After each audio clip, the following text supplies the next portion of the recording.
All right, good evening, guys. We'll get started with your review session. Hopefully your MEA break has been going well. I think I've got things fixed so that you're going to be able to see video and then also be able to watch some of the links that I've put onto my Chromebook. So feel free to send me a message if you're sensing anything technically going wrong. But we'll run through all of your questions you guys have been posting tonight. If you have anything that pops up that you guys want to have addressed, isn't being dealt with inside the video, please feel free to post your message. I think with the amount of questions we have, probably be running about 45 minutes to an hour max, but we'll see how far the questions go and what's taking place with you guys. I've got a number of different links that I'll be using to answer your questions tonight, and I believe, again, the audio should be working well tonight as I jump over to other websites. I've been test driving this throughout the day today, and I think I figured out a fix for being able to move to other sites. So we're going to jump over to one of the websites that I have set up for you guys. And if you do have questions, if you do find that either you're getting audio or not getting audio, feel free, just one or two of you, throw up a message to let me know if you can still hear me, and that would be great. But here we go.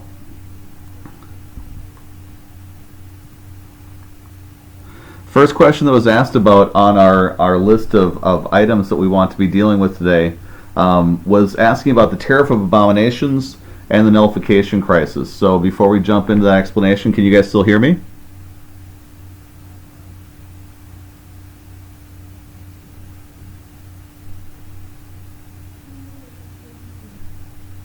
Fantastic. Thank you, Dennis. So first question tonight was about the tariff of abominations and the nullification crisis, and those two things are going to be woven together.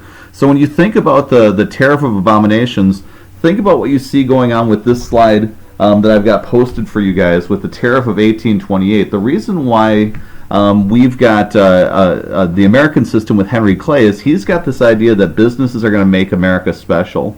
And so the tariff of abominations is a protective tariff that is going to make foreign goods more expensive, trying to encourage Americans to buy more American goods, but that's going to only help out northern businesses who are running factories and other sorts of production facilities.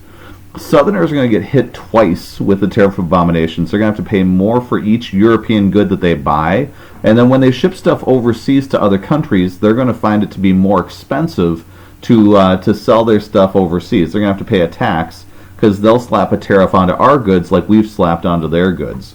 And so for the tariff of abominations, that's going to be the thing that sets the South Carolinians off. And so because they feel like this is unfairly punishing one part of the country and it's rewarding another part of the country, they decide to nullify this tariff as being unconstitutional. That nullification attempt is going to be something that sets off the Force Act with Andrew Jackson, where he is going to force people to pay their taxes like he did with the Whiskey Rebellion, but it's going to create tensions between the North and the South. And the biggest takeaway from the nullification crisis is the fact that South Carolina gets what they want. They were pushing to make changes with the tariff. They were able to get that done by threatening nullification, and so that's going to become their pattern over the 1830s, 40s, 50s, is they'll protest, they'll talk about secession, and then hopefully they'll get the North to back down. Eventually, when we get to the Civil War, that's going to become a losing strategy when Lincoln calls their bluff and the country falls apart. The next question that we have is dealing with the Orders in Council. And so they mentioned to you during the Napoleonic Wars, during the Jefferson presidency, there were attempts, either Milan decrees or else the Orders in Council, where England and France were setting up rules, and they were essentially saying that if there was a boat going to any other country, going to the country of their enemy, France would attack any boat coming to England, whether it was English or an ally or even a neutral country, and the other country was doing the same. Pardon me. And so that's going to be the thing that sets off the Americans, is that there's going to be this violation of their neutrality. They want to just ship things to different countries and make money, and the British and the French are attacking those ships to try to hurt their enemies. And so that's what the Orders in Council are about, and also the Milan decrees, and that's going to lead us towards the next question that was asked about with the Embargo Acts. The Embargo Acts are going to be created by Thomas Jefferson, and the Embargo Acts are going to be made with the strategy that if tell these Americans that they cannot ship their stuff overseas because then their boat won't be captured by the British over here. Right here, they're going to see the amount of money they're making off of both imports and exports drop completely. And the reason why that's a big deal is for Americans, they're going to be really mad about the fact that this is how they make money. They make money trading overseas, sending over raw materials, bringing back finished products, being able to trade back and forth.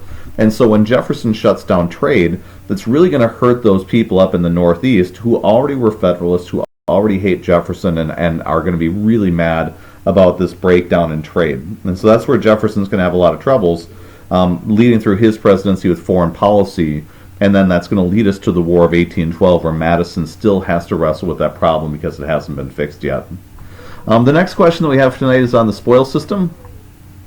The spoils system is pretty well represented by, let me see here, where did my cartoon go?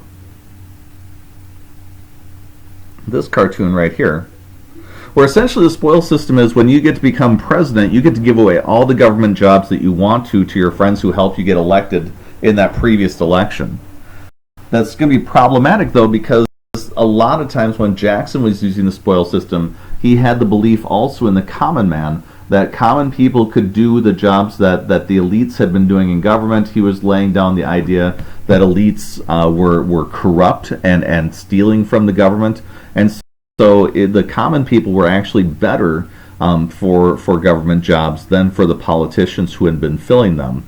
This is going to open up a huge door, though, for corruption, because these people who are getting put into government jobs do not have much of an education, do not have much of an experience, and some of them are going to use their position to make a lot of money rather than looking out for the best interests of the country.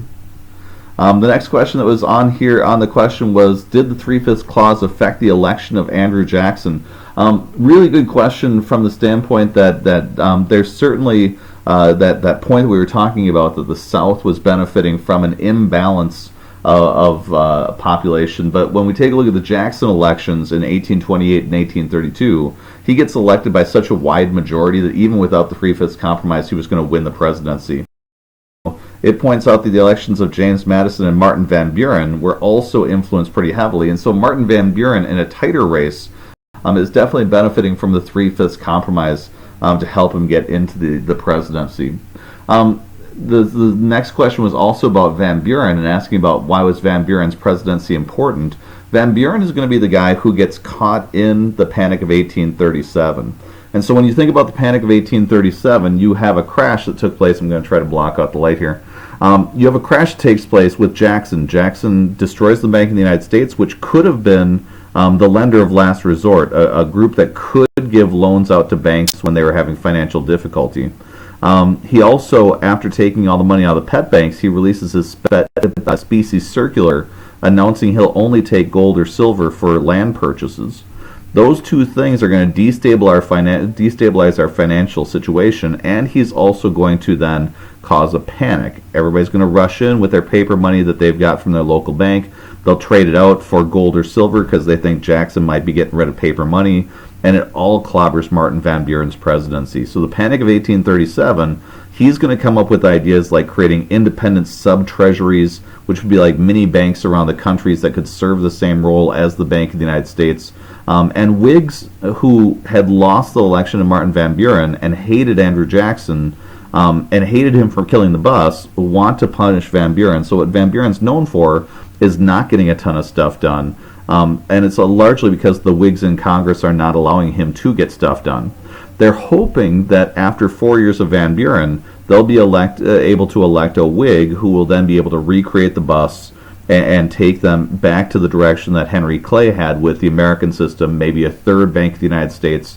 That all goes haywire, though, when William Henry Harrison, after campaigning as a quiet candidate, his Whig party had laid out the idea that he was a Jacksonian-type figure, where he was the hero of the Battle of Thames and Battle of Tippecanoe.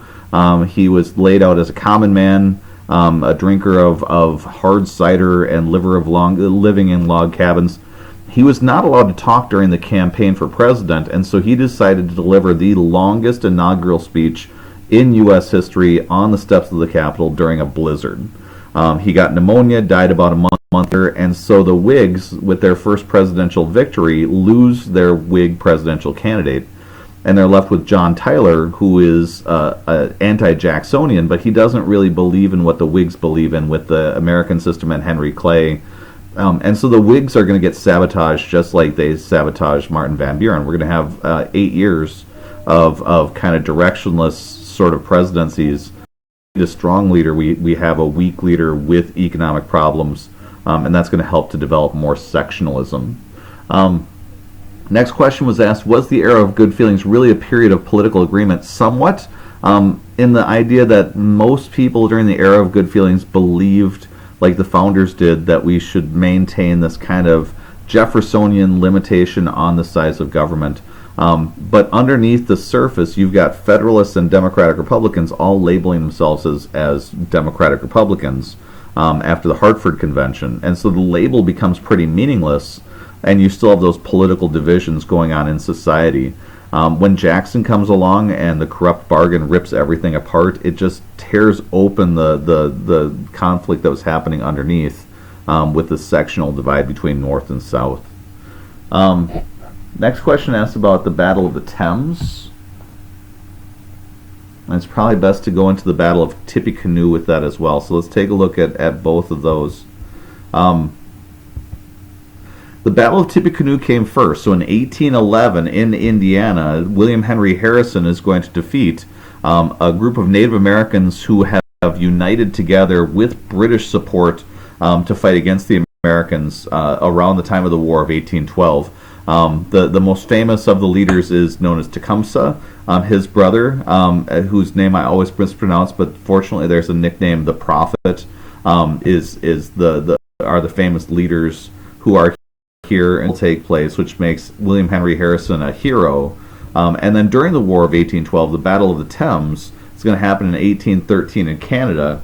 Those two battles are going to largely wipe out Native American resistance that are happening in the Ohio River Valley and moving further north, so from Indiana through the Ohio Territory and into Canada. And this is largely going to clear Native American resistance in that area to allow white settlement to take place. This will also make William Henry Harrison a war hero, which will allow him to get elected, much like Andrew Jackson did as well. Let me see here. Next question: what was the Bank War? And so let me show you what the Bank War looks like. With the Bank War, Andrew Jackson is going to be fighting against Henry Clay and Nicholas Biddle. And so when we think about the Bank War, let me see what I just did to mess up my computer here.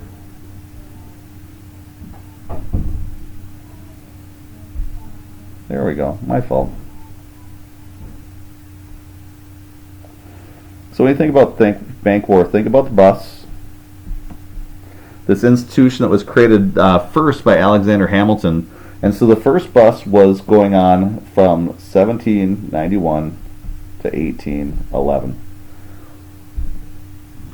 That bus was allowed to die because Madison definitely didn't feel like it fit into his plans for how the country should run. But remember, there's a gigantic war that happens with the War of 1812 right here. And so we're going to have a second bank created from 1816 to 1836. Now, this bus that's going to be created from 1816 to 1836 has the same problems that it had previously. There's a feeling of elitism, the idea that there are bankers who are making cash off the bus that absolutely should not be making money off the bus. And so there's a desire to kill this thing because this should be paying off our debts. But instead what starts happening is we start putting taxes into this bank. They're paying off some of our debt, but then they're also giving out loans as a money-making scheme. And many farmers and immigrants aren't really thrilled about that. Andrew Jackson's going to realize there's enough cash inside this bank to pay off our debts. And so Jackson will become the first president to make us debt-free. He is going to get rid of our debt, and he is going to sucker the Whigs into trying to recharter. And so they realize Andrew Jackson's going to be president until 1837. He can allow the bus to die if he wants to. And so they make it a huge campaign issue in 1832. Henry Clay is best friends with the guy who's running the bus, and he's the guy who put it into his American system. And so in the 1832 election, Henry Clay and Nicholas Biddle try to make the bus into a presidential election idea. What Jackson's going to do is he's going to allow the Congress to send a recharter message to him in 1832. He will then veto it and use it as his path to getting reelected in 1832 by campaigning on the idea that he is the guy who killed the Bank of the United States. He's then going to do two other things that we mentioned just a second ago. He is going to take the bus, and he's going to farm all this money out to banks around the different states called his pet banks. And so they're going to send all of this government cash out to these pet banks because the Bank of the United States without money has absolutely no power. And so when he sends all this money off of these pet banks are all going to make massive amounts of loans on land speculation. They're going to be sending out tons of money to people who want to try to speculate on land out west. The thing about the bus, though, that you should be taking a look here is if we've got little teeny tiny banks at the bottom, what the bus could be doing is when there's a panic that takes place and people rush this bank right here for their cash, the bus sitting on all of this tax money could theoretically be the lender of last resort and filling up all these banks with cash so they don't go bankrupt during a panic. Jackson doesn't believe that that's the role they should play. Jackson is very fearful of a central bank. He doesn't really like banking much at all. He doesn't like paper money, which makes his image on the 20 so ironic. And so when these banks start going into a panic, all of the destruction of the bus and the lending out of the money by the pet banks is going to put these people into a huge problem. Also, like we mentioned previously, that specie circular is key. The idea that Jackson comes out and says that we're only going to take gold or silver for any sort of money payments causes everybody to rush in with their paper money, which they now think is becoming worthless, and they try to cash it out for gold or silver. That's going to cause a huge panic. It will wipe out the economy, and it's going to hurt Van Buren quite a bit. It's also going to lead to this belief that perhaps the South is better than the North because the South is able to weather crashes much easier than the North can because they're sitting on farms without having to pay for labor. And so they're going to be the ones who are able to then make it through those crashes and still have money left over, where in the North they're going to have unemployment and depression and sadness. And so there's a feeling that in the South they've actually got a better system than in the North. Let's continue with the questions. Next question is asking about the Monroe Doctrine. And the image that you see right here is a famous one that is really helpful for getting an idea of the Monroe Doctrine. Essentially, the Monroe Doctrine, written by John Quincy Adams, is arguing to the Europeans that we are now strong enough to control the Western Hemisphere. And so if there's anything that's happening here in the Western part of the world, it's going to be our issue to deal with that problem. We're also laying out a promise to the Europeans that we're going to stay out of their affairs and their business and allow them to do imperialism in places like Africa, Asia, the Pacific, and so on. So America is starting to flaunt its muscles a little bit and essentially lay out the idea that we are the border, telling Europeans that they can't come into our area. Now, our problem is we don't have the military to actually enforce any of this stuff to become as we move forward in our foreign policy.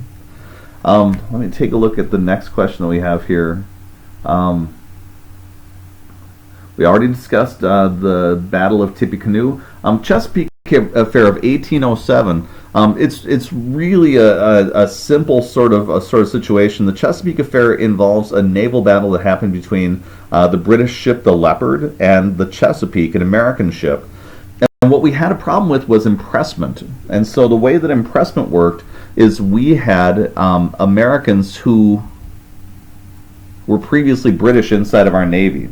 And so what the British Navy would do is sometimes they would take people and they would Shanghai them. So imagine the British Navy stops into a port right here and there's a guy who is sitting at a bar. They would sometimes Shanghai this person. They would kidnap him from the bar that he was in, and he would wake up the next morning and he'd be part of the British Navy for like the next 3 or 4 years. That Shanghaiing was something that these British sailors didn't like, but if they tried to flee, they could be whipped, they could be punished, they could be abused. And so what many sailors would do is as they sailed back and forth across the ocean, some of them in ports of call would try to figure out a way to get onto a different ship, like ships for the United States. And so that's what's been happening with the Chesapeake. The Chesapeake has sailors on it, some of whom have run away from the British Navy, and are trying to figure out a way to be happy sailors who aren't stuck inside the British Navy as a kidnapped individual. When the Chesapeake was attacked, the Leonard was attacking the ship partially because of impressment and those sorts of issues, but secondarily they also went onto the ship and captured a bunch of former British sailors who were then taken back into custody. One of them was executed, and so that's going to be the tension point for the people in the United States, that we have now seen our sovereignty threatened because the British Navy has captured our ship and our people, and it makes us mad.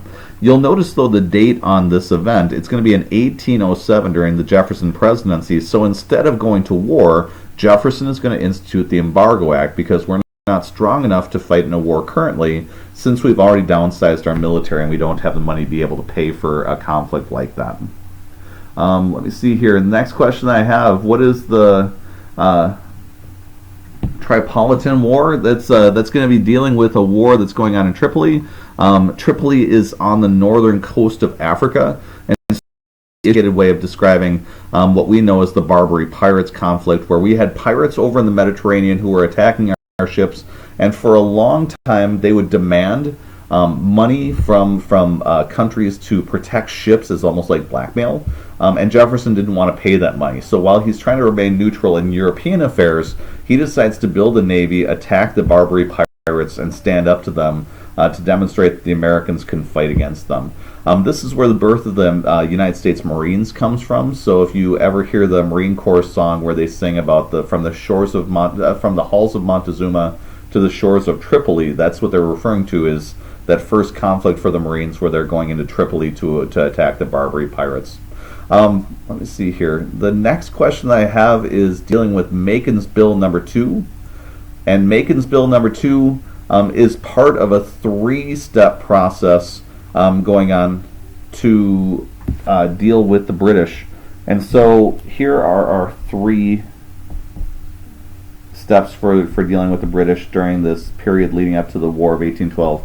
Number 1, we have the Embargo Act. The Embargo Act is going to be telling the British that we aren't going to be trading with them or France. We're going to be keeping our ships at home so that they can't be seized by impressment. And so that's Jefferson's idea, and it's going to fail pretty badly. The next 2 are going to be Madison's ideas, and so you've got Macon's Bill number 2, and you've got the Non-Intercourse Act. The Non-Intercourse Act is telling the French and the British that we're not trading with either of them until they become nice to us. This is actually the second one. This is actually the third one, although they're very much just important for the sequence of leading us into a war with Britain. So the Non-Intercourse Act is saying that we're not going to trade with England or France because they're being mean to us. Macon's Bill number 2 says we're going to trade with both England and France, and whichever country is nice to us first, the other country is then going to get frozen out of trade. So all these are meant to be kind of like carrot and stick sort of things to convince the Europeans to be nicer to us. But it's not really going to work out all that well. Let me see here. Next question that we got is the Hartford Convention. Hartford Convention is going to happen at the end of the War of 1812. Let me bring that up for us.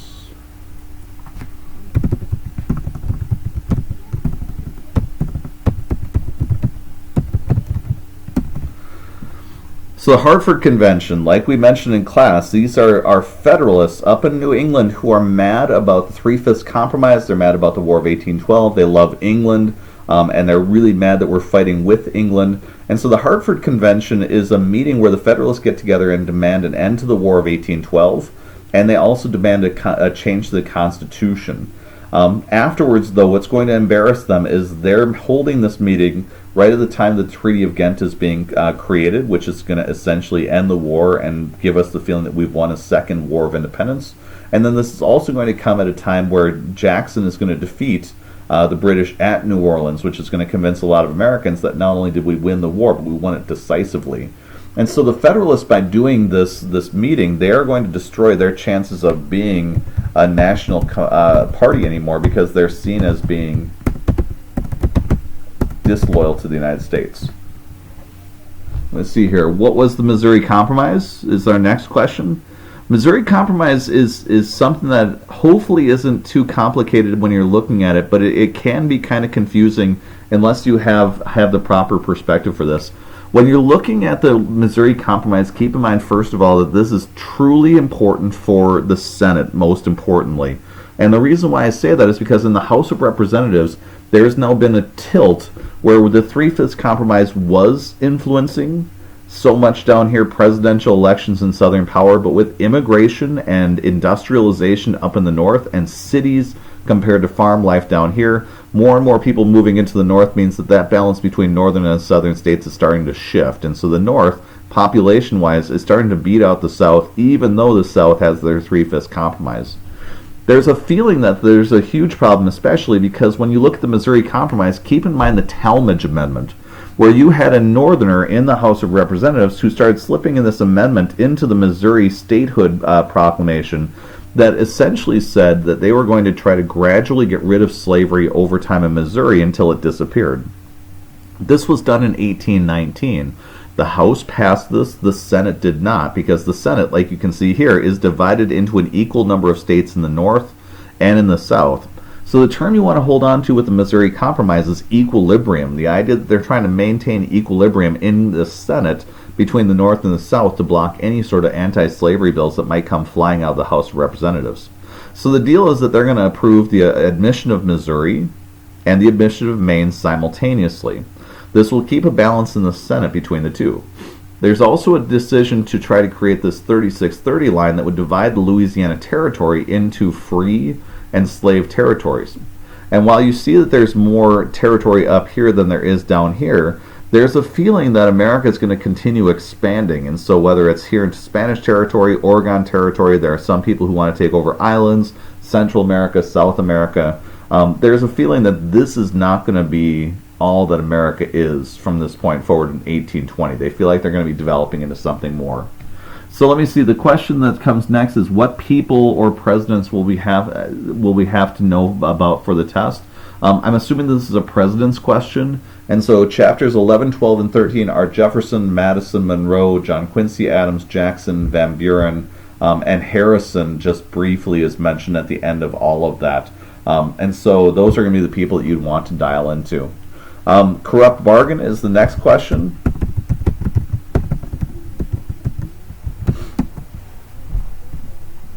And the corrupt bargain is the election of 1824.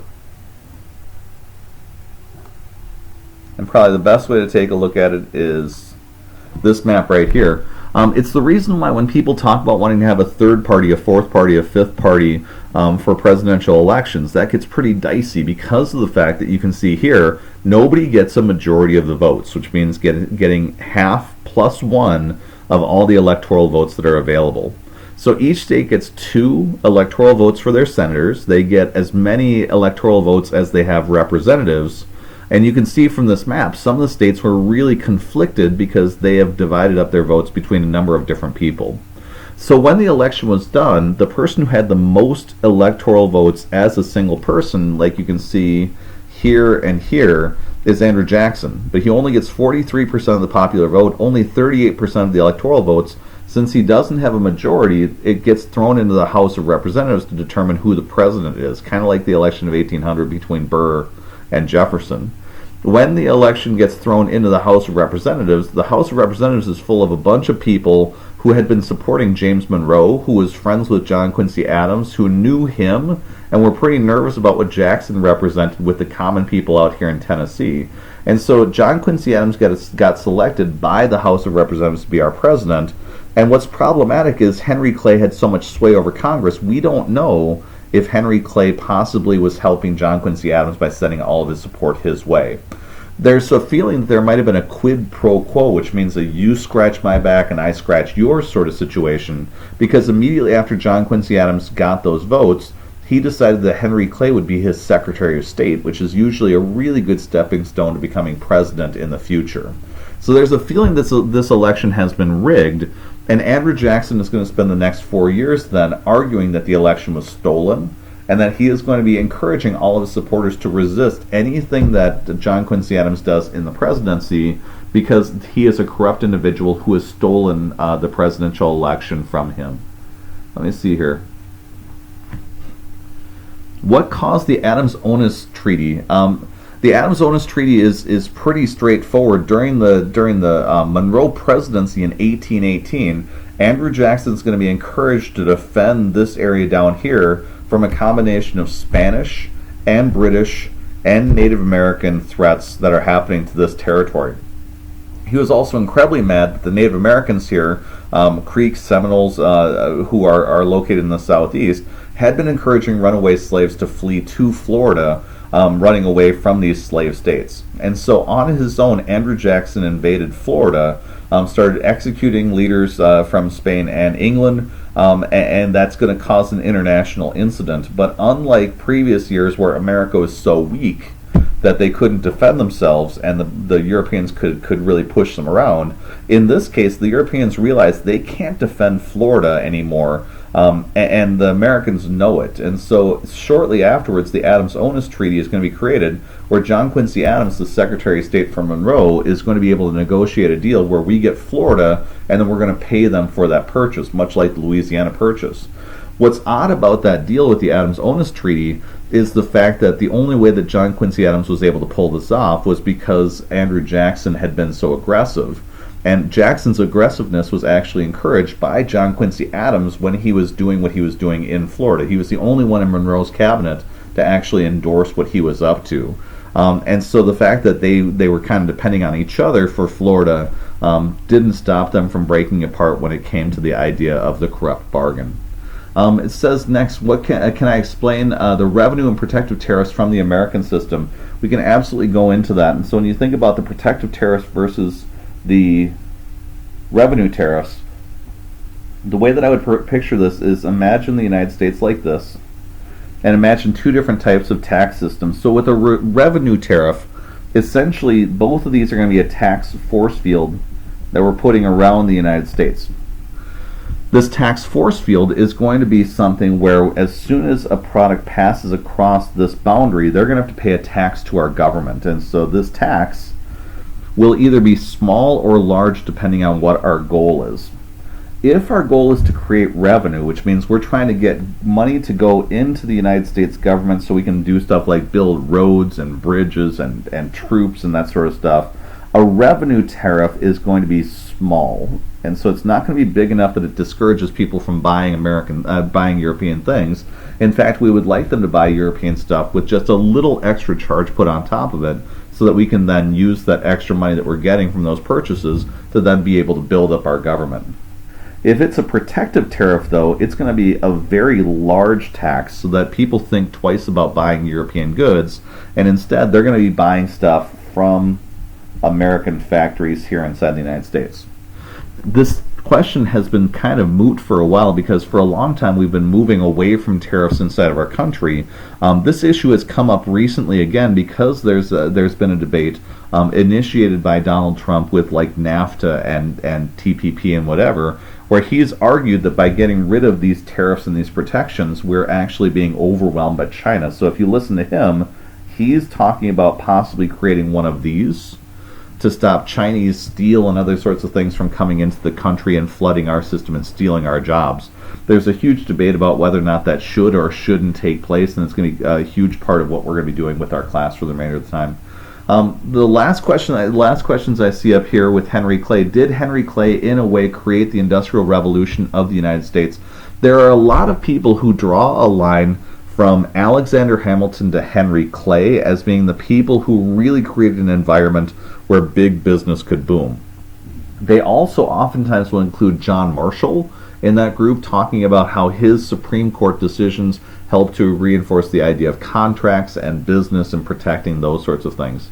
As we move forward, we're going to go into the Lincoln presidency, and a lot of people will credit him in the same way by ramping up factories during the Civil War and building a network of trains that are running throughout the country.